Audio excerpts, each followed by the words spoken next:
Hi friends, ಎಲ್ರಿಗೂ ನಮಸ್ಕಾರ. Very good morning friends. ಇವತ್ತಿನ ಸಂಚಿಕೆಯಲ್ಲಿ ನಾನು ಈ ಹಿಂದೆ ಇರಾಕ್ನ ಪ್ರೆಸಿಡೆಂಟ್ ಆಗಿರುವಂತಹ ಸುಮಾರು 24 ವರ್ಷಗಳ ಕಾಲ ಇರಾಕನ್ನು ಆಳಿರುವಂತಹ ಸದ್ದಾಮ್ ಹುಸೇನ್ ಅನ್ನ ಈ ಅಮೆರಿಕನವರು ಹೇಗೆ ಹಿಡಿತಾರೆ ಅನ್ನುವಂತಹ ಮಿಷನ್ನ ಬಗ್ಗೆ ಸಂಪೂರ್ಣವಾಗಿ ತೋರಿಸೋಕೆ ಹೊರಟಿದ್ದೀನಿ. ಎಸ್, ಅಮೆರಿಕನವರು ನ್ಯೂಕ್ಲಿಯರ್ ವೆಪನ್ಗಳು ಮುಚ್ಚಿಟ್ಟಿದ್ದಾನೆ ಈತ, ಯಾರಿಗೂ ಗೊತ್ತಿಲ್ಲದೆ ಇರೋ ಹಾಗೆ ಎನ್ನುವಂತಹ ಒಂದು ಡೌಟ್ನ ಮೇರೆಗೆ ಸದ್ದಾಮ್ ಹುಸೇನನ್ನು ಹುಡ್ಕೋಕೆ ಹೋಗ್ತಾರೆ. ಇರಾಕ್ನ ಮೇಲೆ ದಾಳಿ ಕೂಡ ಮಾಡ್ತಾರೆ. ಅದಾದ್ಮೇಲೆ ಸದ್ದಾಮ್ ಹುಸೇನ್ ಇವರು ದಾಳಿ ಮಾಡೋಕ್ಕೂ ಮುಂಚೆ ಒಂದಿನ ಓಡೋಗ್ತಾನೆ. ಓಡೋಗಿ ಆತ ನೆಲದ ಅಡಿಯಲ್ಲಿ ಬಚ್ಚಿಟ್ಟು ಕೂತರೂ ಕೂಡ ಅಮೆರಿಕನವರು ಆತನನ್ನು ಹಿಡ್ಕೊಂಡ್ಬರ್ತಾರೆ. ಎಸ್, ಸದ್ದಾಮ್ ಹುಸೇನ್ ಅಮೆರಿಕನವರ ಕೈಗೆ ಯಾವತ್ತೂ ಸಿಗ್ತಾನೆ ಇರಲಿಲ್ಲ. ಆದರೆ ಆತನ ಒಂದೇ ಒಂದು ವೀಕ್ನೆಸ್ ಪಾಯಿಂಟ್ ಆತನನ್ನು ಸಿಕ್ಕಾಕ್ಸುತ್ತೆ. ಅದೇನೆಂದರೆ ಮಸ್ಕ್ಯೂಫ್ ಅನ್ನುವಂತಹ ಒಂದು ಡಿಶ್. ಎಸ್, ಮೀನಿನಿಂದ ತಯಾರಿಸುವಂತಹ ಮಸ್ಕೂಫ್ ಅನ್ನುವಂತಹ ಒಂದು ಡಿಶ್ ಸದ್ದಾಮ್ ಹುಸೇನ್ಗೆ ತುಂಬ ಇಷ್ಟವಾಗಿತ್ತು. ಆ ಡಿಶ್ ನೋಡಿ ಸದ್ದಾಮ್ ಹುಸೇನ್ಗೆ ಭೂಮಿಯಲ್ಲಿ ಅಡಗಿ ಕುಳಿತರೂ ಕೂಡ ಸಿಕ್ಕಾಕ್ಸುತ್ತೆ. ನೀವು ಕೇಳ್ಬೋದು, ಆ ಡಿಶ್ ಹೇಗೆ ಸಿಕ್ಕಾಕಿಸ್ತು ಸರ್ ಅಂತ. ಸೊ ಈ ಸಂಚಿಕೆ ತುಂಬ ಇಂಟ್ರೆಸ್ಟಿಂಗ್ ಆಗಿದೆ. ಕಂಪ್ಲೀಟ್ ಆಗಿರುವಂತಹ ಸಂಚಿಕೆ ನೋಡಿ, ತುಂಬಾ ಇಂಟ್ರೆಸ್ಟಿಂಗ್ ಆಗಿದೆ ಮತ್ತು ನಿಮಗೆ ತುಂಬ ಒಂದು ಈ ಹಿಂದೆ ನಡೆದಿರುವಂತಹ ಘಟನೆಯ ಒಂದಿಷ್ಟು ನಾಲೆಜ್ ಕೂಡ ಸಿಗುತ್ತೆ. ಸೊ ಸಂಚಿಕೆಯನ್ನು ಪ್ರಾರಂಭಿಸೋಣ ಬನ್ನಿ. ಇರಾಕ್ನ ಪ್ರೆಸಿಡೆಂಟ್ ಸದ್ದಾಮ್ ಹುಸೇನ್ ಎಂದೂ ಕೂಡ ಅಮೆರಿಕ ಕೈಗೆ ಸಿಗ್ತಾನೆ ಇರಲಿಲ್ಲ. ಆತನಿಗೆ ಈ ಮಸ್ಕೂಫ್ ಎನ್ನುವಂತಹ ಈ ಒಂದು ಇರಾಕ್ನ ಡಿಶ್ ಪ್ರಿಯವಾಗಿರಲಿಲ್ಲ. ಅಂದರೆ ಹೌದು, 32 ವಾರಗಳವರೆಗೆ ಅಮೆರಿಕನ್ ಆರ್ಮಿ ಎಲ್ಲ ರೀತಿಯಿಂದಲೂ ಸದ್ದಾಮ್ ಹುಸೇನ್ನ ಹುಡುಕೋಕೆ ಗಾಳ ಹಾಕ್ತಾರೆ. ಅಷ್ಟಾದರೂ ಕೂಡ ಇರಾಕ್ನ ಪ್ರೆಸಿಡೆಂಟ್ ಸದ್ದಾಮ್ ಹುಸೇನ್ ಇರುವಿಕೆಯ ಒಂದು ಸುಳಿವು ಕೂಡ ಅಮೆರಿಕನ್ನರಿಗೆ ಸಿಗಲ್ಲ. ಈ ಮಿಷನ್ನಲ್ಲಿ ಕೇವಲ US ಆರ್ಮಿ ಮಾತ್ರ ಇರಲಿಲ್ಲ. US ನ ಸ್ಪೆಷಲ್ ಫೋರ್ಸಸ್ ಆಗಿರುವಂತಹ CIA, defence intelligence agency, national security agency ಸೇರಿದಂತೆ FBI ಕೂಡ ಈ ಮಿಷನ್ನಲ್ಲಿ ಭಾಗವಹಿಸಿತ್ತು. ಸಾವಿರಾರು ಸಂಖ್ಯೆಯಲ್ಲಿರುವಂತಹ ದೊಡ್ಡ ಮಟ್ಟದ ಎಕ್ಸ್ಪರ್ಟ್ಗಳು ಮತ್ತು ಸೈನಿಕರನ್ನ ಬಳಸಿ ಅಮೆರಿಕ ಕೇವಲ ಒಬ್ಬ ವ್ಯಕ್ತಿಯನ್ನ ಹುಡುಕುತ್ತಿತ್ತು, ಅದುವೇ ಸದ್ದಾಮ್ ಹುಸೇನ್. ಅಷ್ಟಕ್ಕೂ ಸದ್ದಾಮ್ ಹುಸೇನ್ನಿಂದ ಅಮೆರಿಕಕ್ಕೆ ಏನು ತೊಂದರೆ ಇತ್ತು ಮತ್ತು ಭೂಮಿಯೊಳಗೆ 6 ಫೀಟ್ನಷ್ಟು ಆಳವಿರುವ ಟನಲ್ನಲ್ಲಿ ಅಡಗಿ ಕೂತಿರುವ ಸದ್ದಾಮ್ ಹುಸೇನ್ನನ್ನ ಅಮೆರಿಕನ್ನರು ಹೇಗೆ ಹುಡುಕಿದ್ರು ಅನ್ನೋದನ್ನ ಇವತ್ತಿನ ಸಂಚಿಕೆಯಲ್ಲಿ ಕಂಪ್ಲೀಟ್ ಆಗಿ ನೋಡೋಣ ಬನ್ನಿ. ಎಸ್, ಸದ್ದಾಮ್ ಹುಸೇನ್ಗೆ ಅಮೆರಿಕನವರು ಯಾಕೆ ಹುಡುಕಿದ್ರು ಸರ್, ಯಾಕೆ ಅವರು ಈ ಒಂದು ಇರಾಕ್ನ ಮೇಲೆ ದಾಳಿ ಮಾಡಿದ್ರು ಅಂತ ನೀವು ಕೇಳಬಹುದು.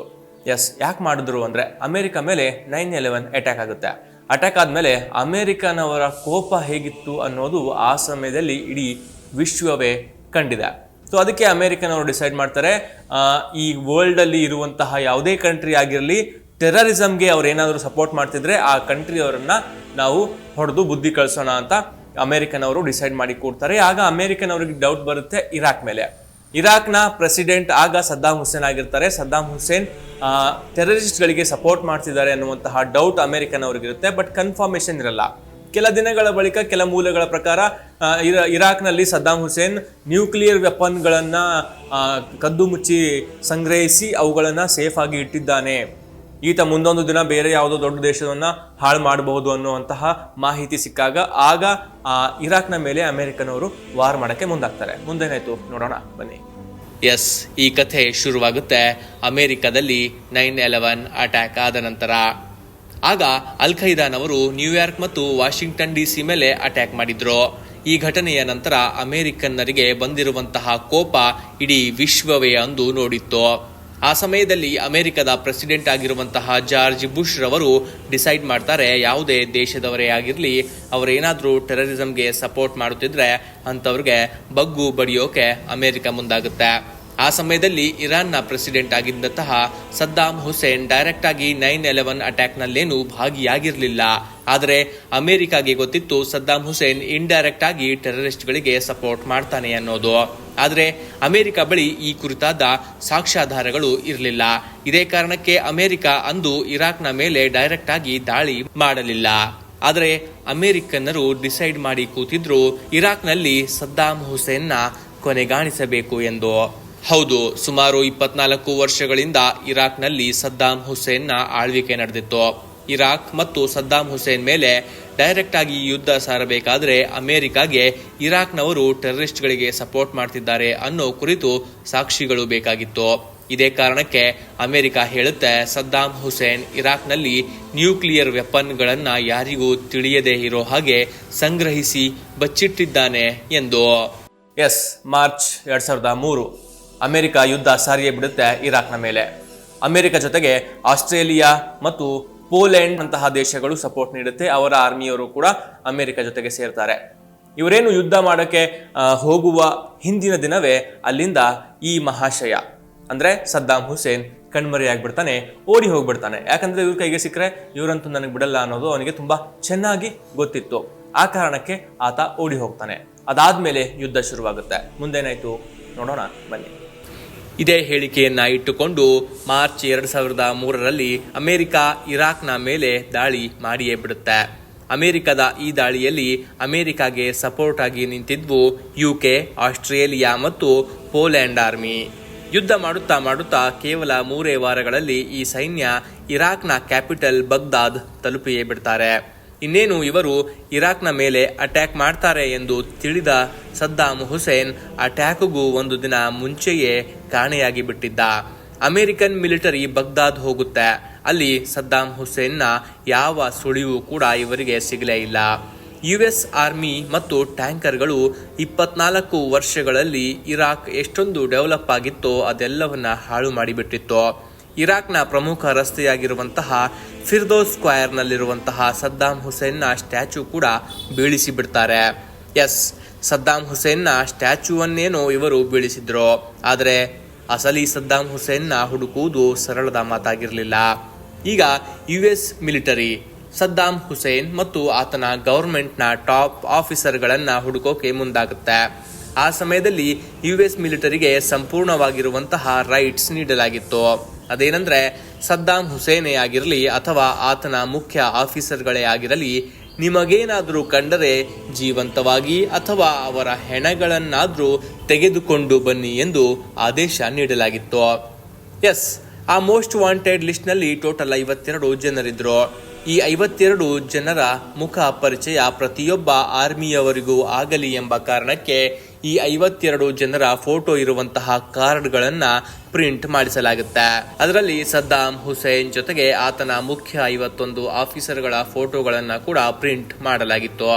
ಯಾಕೆಂದ್ರೆ ಪ್ಲೇಯಿಂಗ್ ಕಾರ್ಡ್ಗಳಲ್ಲಿ ಟೋಟಲ್ 52 ಕಾರ್ಡ್ಗಳು ಇರುತ್ತೆ ಮತ್ತು ಈ ವಾಂಟೆಡ್ ಲಿಸ್ಟ್ನಲ್ಲಿ ಇದ್ದಂತಹ ಜನರು ಕೂಡ 52 ಆಗಿದ್ರು.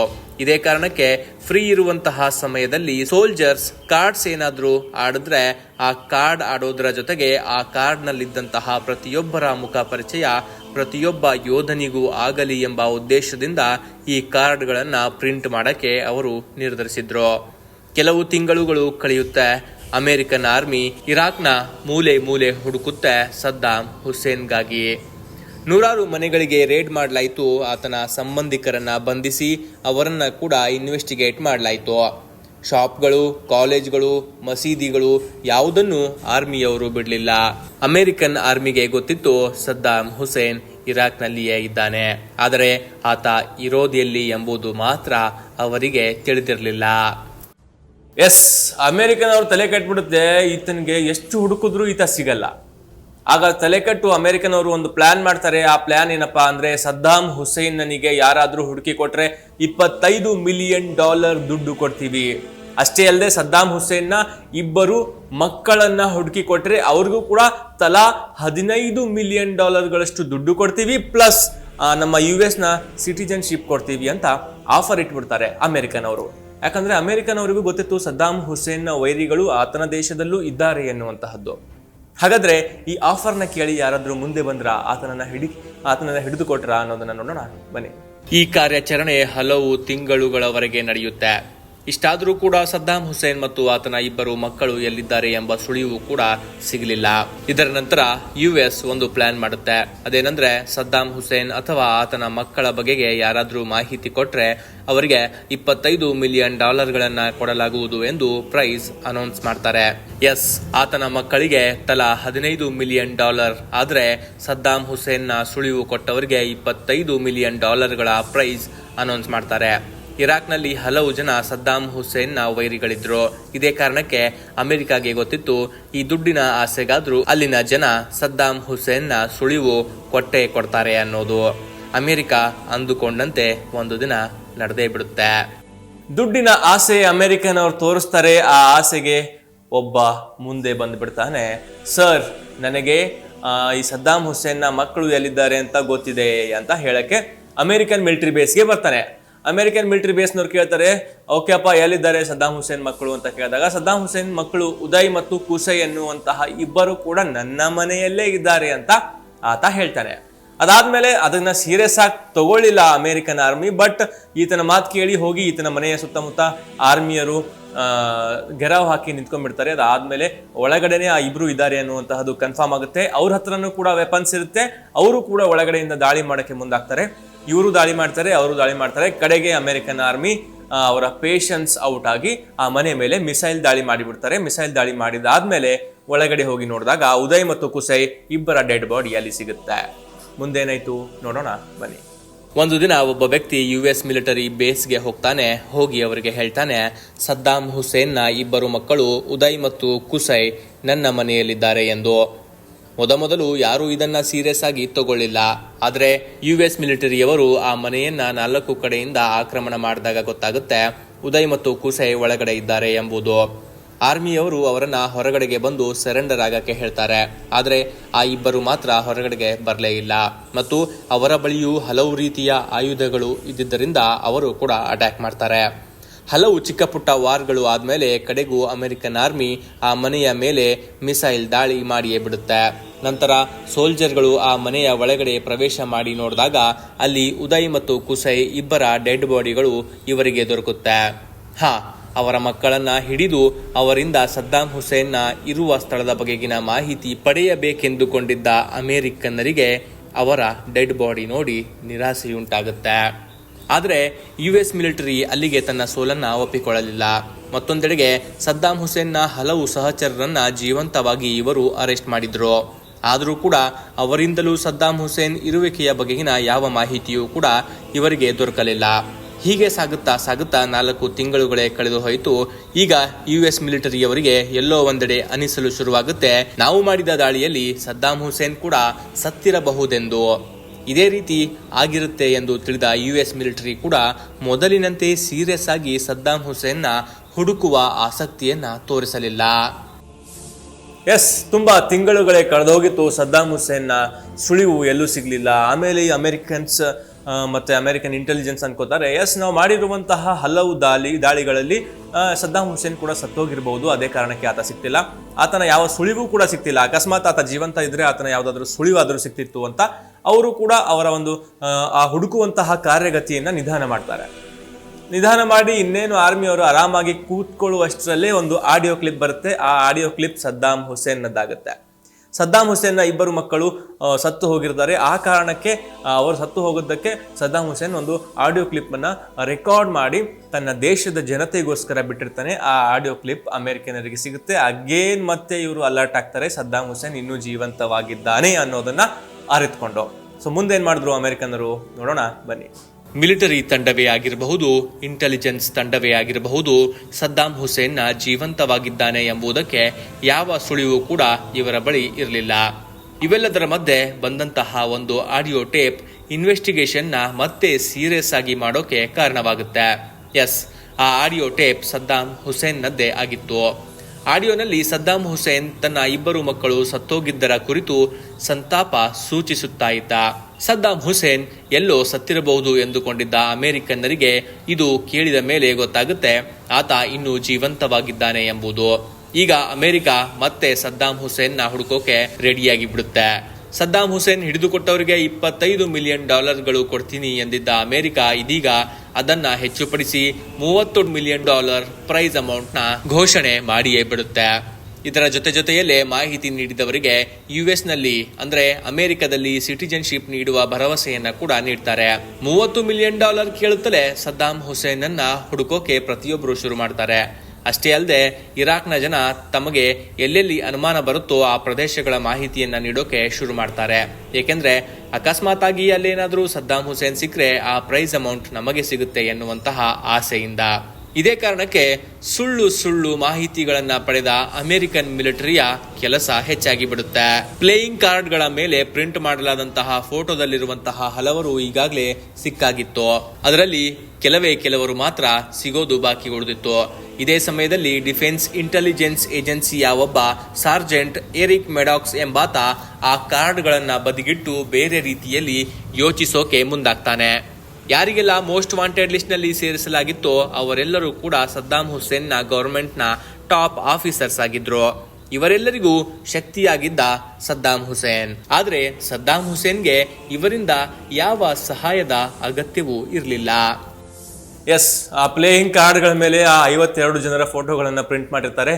ಕಾರ್ಡ್ ಆಡಿದ್ರು ಕೂಡ ಆ 52 ಜನರನ್ನೇ ಇವ್ರು ನೋಡ್ಲಿ, ಇವ್ರ ತಲೆಯಲ್ಲಿ ಅವರ ಫೋಟೋಗಳು ಅಚ್ಚಳಿಯದೆ ಉಳಿಲಿ ಅಂತ. ಬಟ್ ಅದು ವರ್ಕೌಟ್ ಆಗಲ್ಲ. ಅದಾದ್ಮೇಲೆ ಅಲ್ಲಿ ಬಂದಿರುವಂತಹ ಮತ್ತೊಬ್ಬ ಆಫೀಸರ್ ಹೊಸ ರೀತಿಯಲ್ಲಿ ಹುಡುಕೋಕೆ ಶುರು ಮಾಡ್ತಾರೆ. ಸೊ ಆಗ ಅವ್ರು ಥಿಂಕ್ ಮಾಡಿದ್ದೆ, ಸದ್ದಾಂ ಹುಸೇನ್ಗೆ ತುಂಬಾ ಅಗತ್ಯವಾಗಿರುವಂತಹದ್ದು ಆತನ ಬಾಡಿ ಗಾರ್ಡ್ಸ್.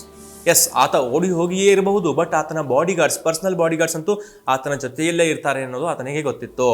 ಇದೇ ಕಾರಣಕ್ಕೆ ಆತ ಈ ವೇಯಲ್ಲಿ ಹೋಗೋಕೆ ಶುರು ಮಾಡ್ತಾನೆ. ಆತನ ಬಾಡಿ ಗಾರ್ಡ್ಸ್ ಯಾರು, ಅವರ ಮನೆ ಎಲ್ಲಿದೆ, ಅವ್ರು ಏನ್ ಮಾಡ್ತಿದ್ದಾರೆ, ಅವ್ರು ಎಲ್ಲಿದ್ದಾರೆ ಅನ್ನುವಂತಹ ಹುಡುಕೋಕೆ ಶುರು ಮಾಡಿದಾಗ ಇವರಿಗೆ ಕೆಲವೊಂದಿಷ್ಟು ಮಾಹಿತಿ ಸಿಗುತ್ತಾ ಹೋಗುತ್ತೆ.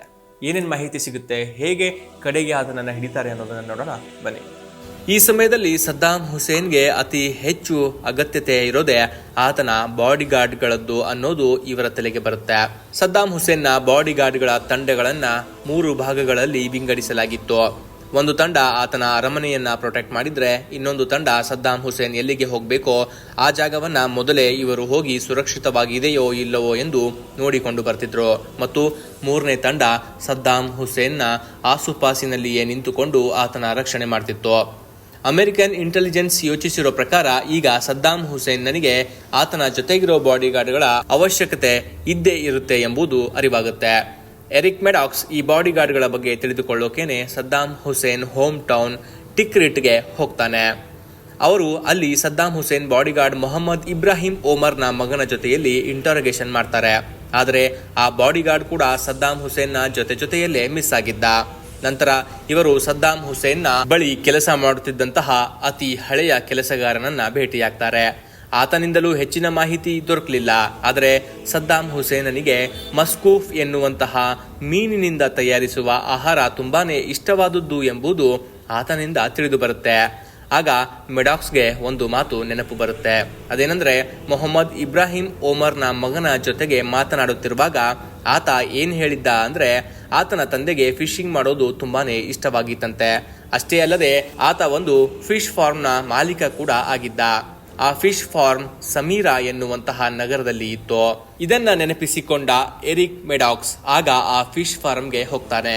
ಅಲ್ಲಿ ಮೊಹಮ್ಮದ್ ಇಬ್ರಾಹಿಂ ಅಂತೂ ಸಿಗ್ಲಿಲ್ಲ. ಆದರೆ ಇಬ್ಬರು ಮೀನು ಹಿಡಿಯುವವರು ಆತನಿಗೆ ಸಿಗ್ತಾರೆ. ಈ ಮೀನುಗಾರರು ಕೂಡ ಮೊಹಮ್ಮದ್ ಇಬ್ರಾಹಿಂ ಓಮರ್ನ ಜೊತೆಗೆ ಡೈರೆಕ್ಟ್ ಆಗಿ ಯಾವುದೇ ಕಾಂಟ್ಯಾಕ್ಟ್ ಹೊಂದಿರಲಿಲ್ಲ. ಆದರೆ ಅದರಲ್ಲೊಬ್ಬ ಇರಾಕ್ನ ಗೋರಿಲ್ಲಾ ಫೈಟರ್ನ ಕಜಿನ್ ಇದ್ದ. ನಿಮಗೊಂದು ಮಾತು ಗೊತ್ತಿರಲಿ, ಅಮೆರಿಕನ್ನರು ಸದ್ದಾಂ ಹುಸೇನ್ನ ಮೇಲೆ ದಾಳಿ ಮಾಡೋಕೆ ಮುಂದಾದಾಗ ಅವರಿಗೂ ಮುಂಚೆಯೇ ಸದ್ದಾಂ ಹುಸೇನ್ಗೆ ತುಂಬಾನೇ ಕ್ಲೋಸ್ ಆಗಿದ್ದಂತಹ ಗೋರಿಲ್ಲಾ ಯುದ್ಧ ಮಾಡುವಂತಹ ಒಂದು ತಂಡ ಅಮೆರಿಕದ ಮೇಲೆ ಗೋರಿಲ್ಲಾ ವಾರ್ ಶುರು ಮಾಡಿತ್ತು. ಆಗ ಅವರಿಗೆ ಎಲ್ಲೋ ಒಂದು ಕಡೆ ಅನ್ಸೋಕೆ ಶುರುವಾಗುತ್ತೆ, ಈ ಗೋರಿಲ್ಲಾ ಫೈಟರ್ಗಳು ಇಬ್ರಾಹಿಂ ಓಮರ್ನ ಆದೇಶವನ್ನ ಪಾಲನೆ ಮಾಡ್ತಾರೆ ಎಂಬುದು. ಯಾಕೆಂದ್ರೆ ಮೊಹಮ್ಮದ್ ಓಮರ್ ಸದ್ದಾಂ ಹುಸೇನ್ನ ಅತಿ ಹತ್ತಿರದ ಬಾಡಿಗಾರ್ಡ್ ಆಗಿದ್ದ. ಆ ಮೀನುಗಾರರು ತಮ್ಮ ಅಂಕಲ್ ಒಬ್ಬನ ಬಗ್ಗೆ ಹೇಳ್ತಾರೆ. ಆ ಅಂಕಲ್ ಬಗ್ದಾದ್ನಲ್ಲಿ ಇದ್ದ. ಮೆಡಾಕ್ಸ್ ತನ್ನ ತಂಡದೊಂದಿಗೆ ಬಗ್ದಾದ್ನಲ್ಲಿದ್ದಂತಹ ಆ ಮನೆಗೆ ಮುತ್ತಿಗೆ ಹಾಕ್ತಾನೆ.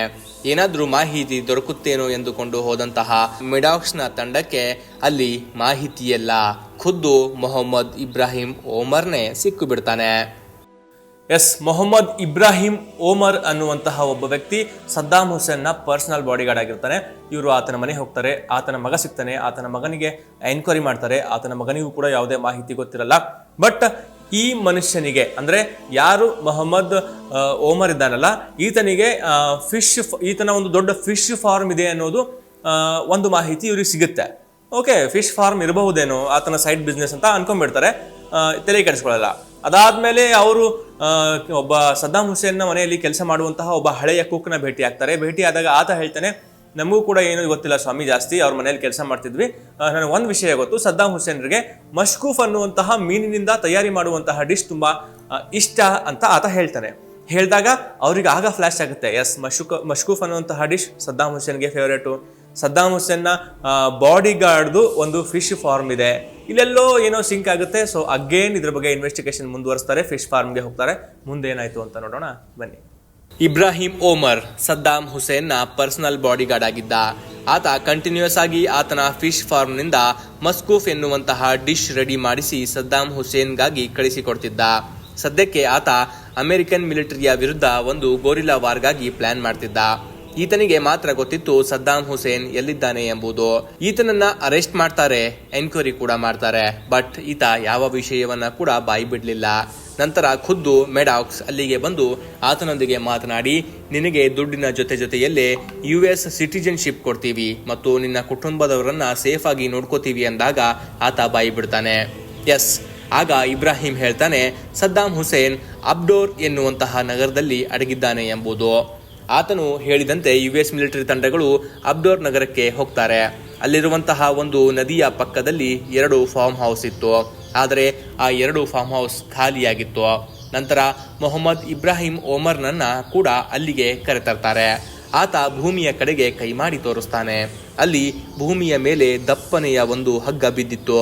ಆ ಹಗ್ಗ ತುಂಬಾನೇ ದೊಡ್ಡದಾಗಿತ್ತು ಮತ್ತು ಅದು ಭೂಮಿಯ ಒಳಗಡೆಯಿಂದ ದೂರದಲ್ಲಿ ಇರುವಂತಹ ಒಂದು ಸ್ಪೈಡರ್ ಹೋಲ್ ನಲ್ಲಿ ಹೋಗಿತ್ತು.